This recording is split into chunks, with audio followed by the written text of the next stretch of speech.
Bonjour, merci à vous de bien vouloir prendre le temps de lire le disclaimer. Et nous allons commencer à étudier la séance du 10 mars, qui était très forte en émotion aujourd'hui, comme nous allons le voir. Donc, je vous propose d'abord de découvrir cette page, puisque c'est la première fois que je fais cet exercice de commentaire de séance.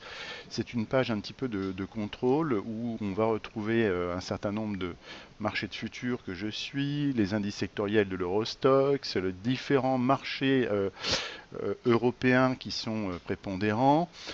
Ici, les composantes des valeurs de l'Eurostoxx. Ici, un petit palmarès sur un indice, en l'occurrence le DAX.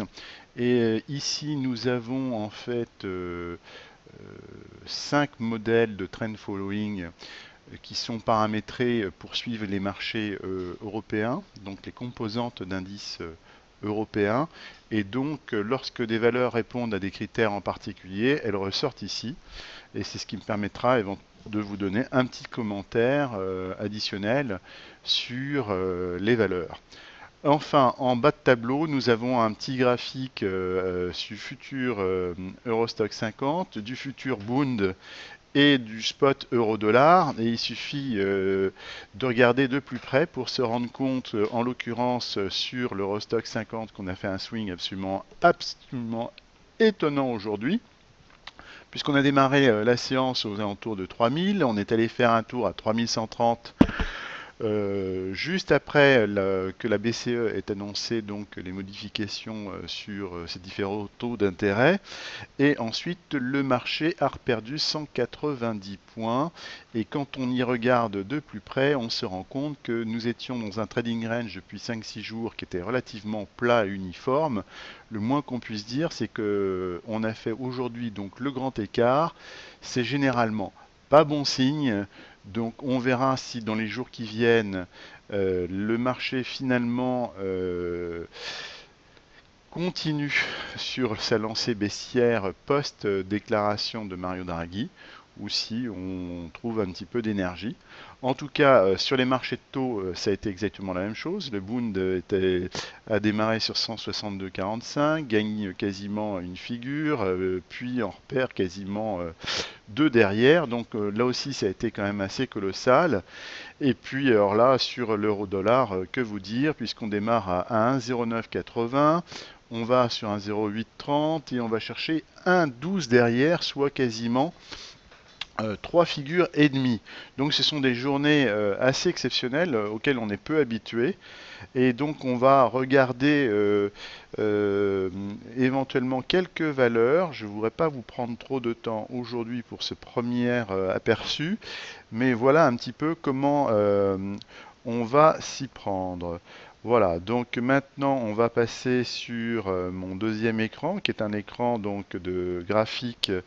euh, à la fois ici, on aura donc la force relative des actions contre l'Eurostock 50. Ici, nous aurons donc un graphique journalier avec donc la partie prix, la partie volume, distribution, accumulation. Ici, le cumul position qui est donc la synthèse d'un certain nombre de modèles de trend following que je suis et qui me donne, en l'occurrence, en fonction du nombre d'indicateurs qui sont aussi baissiers ou haussiers, un profil de force de la tendance. Ici, c'est uniquement donc le court terme qui nous intéresse. Et tout en haut, donc cet oscillateur, c'est un indicateur en réalité long terme que l'on peut découper en sous-parties avec une vision moyen terme qui est cristallisée par cette moyenne mobile. Voilà. Donc, ici, c'est un effet loop de ce graphique. Et enfin, pour finir, pour être bien complet, un aspect graphique hebdomadaire. Bon, là, en l'occurrence, la valeur qu'on voit devant nous aujourd'hui, ben, c'est K plus S qui a perdu 10% avec un volume à peu près une fois et demie supérieur à ce qu'il est habituellement depuis une semaine. Donc le titre a considérablement baissé. On voit qu'il était reparti dans une petite dynamique haussière qui n'est pas complètement d'ailleurs cassé. En revanche, le profil global, on le voit bien de toute façon avec nos longues moyennes mobiles ici et celle-ci, qui étaient encore en pente bien baissière, ici largement au-dessus des cours. Donc on avait un redémarrage du titre, certes, qui était assez intéressant à exploiter, avec un petit retour de performance positif. Mais on voit que la séance d'aujourd'hui, c'est un petit peu remet tout en cause. Bon, et en hebdomadaire, on est clairement sur un titre baissier et il faudrait au moins qu'on dépasse les 23, voire les 24,50 pour commencer à se dire que K plus S redevient une valeur qu'on peut porter sur une période de temps convenable dans son portefeuille. Alors maintenant j'ai envie de regarder avec vous, j'ai une indication par exemple sur Carrefour dans mes modèles de trend following qui vient donc des bandeaux. Alors là, c'est quoi en fait le bandeau? Le bandeau, c'est ce bandeau jaune qui est ici, qui est cassé donc à la baisse.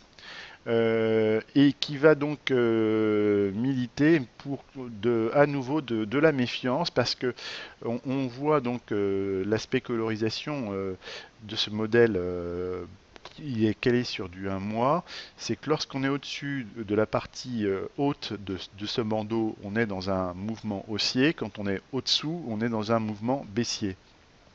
Donc là, évidemment, la séance d'aujourd'hui, eh bien, c'est un peu un piège hein, pour ce signal qui est arrivé récemment.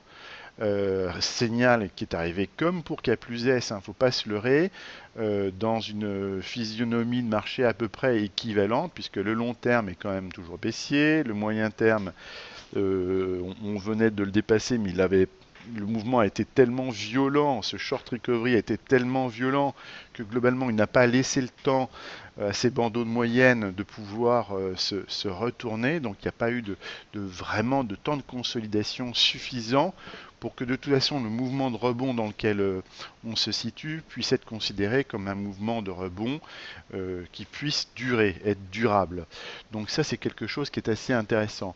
On a également Continental qui a perdu 5,2% et on va retrouver à peu près la même configuration. On a Bayer, c'est pareil. Donc vraiment des titres de toute manière, quand on les regarde même sur du long terme, on va dire que Bayer c'est vraiment un cas intéressant en hebdomadaire parce que voyez-vous les moyennes mobiles ici en pointillé large sont des moyennes mobiles que j'ai construites et qui sont construites à partir de plusieurs moyennes mobiles qui tiennent compte de différentes périodes et elles ont l'intérêt d'être assez réactives et surtout je me suis rendu compte depuis que je les utilise qu'elles me permettent souvent lorsque j'ai un mouvement par exemple un mouvement déclencheur baissier de pouvoir au moins me chercher si ce n'est pas d'un point de vue graphique un support ou du moins avoir un support sur une moyenne mobile intelligente. Et on voit bien que globalement, le titre est venu mourir depuis quelques semaines autour de cette moyenne mobile très très très très très très longue.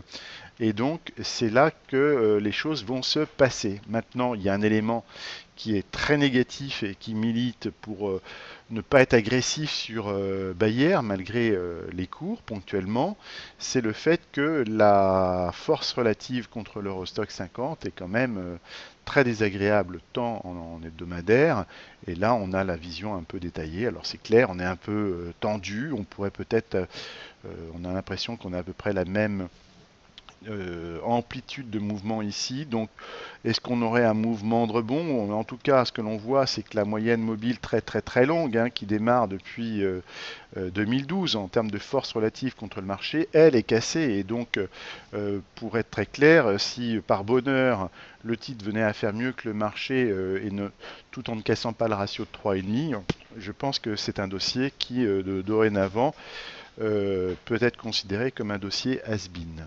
Voilà, je vais m'arrêter là pour la présentation d'aujourd'hui. J'espère renouveler ce genre d'expérience et j'apprécierai de toute manière vos commentaires avec beaucoup de plaisir.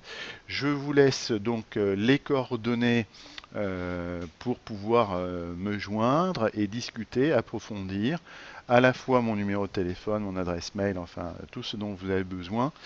Et je vous dis à très bientôt. Beaucoup de courage pour un marché qui, à mon sens, de toute façon, va rester volatile. Je ne suis pas le seul à le penser.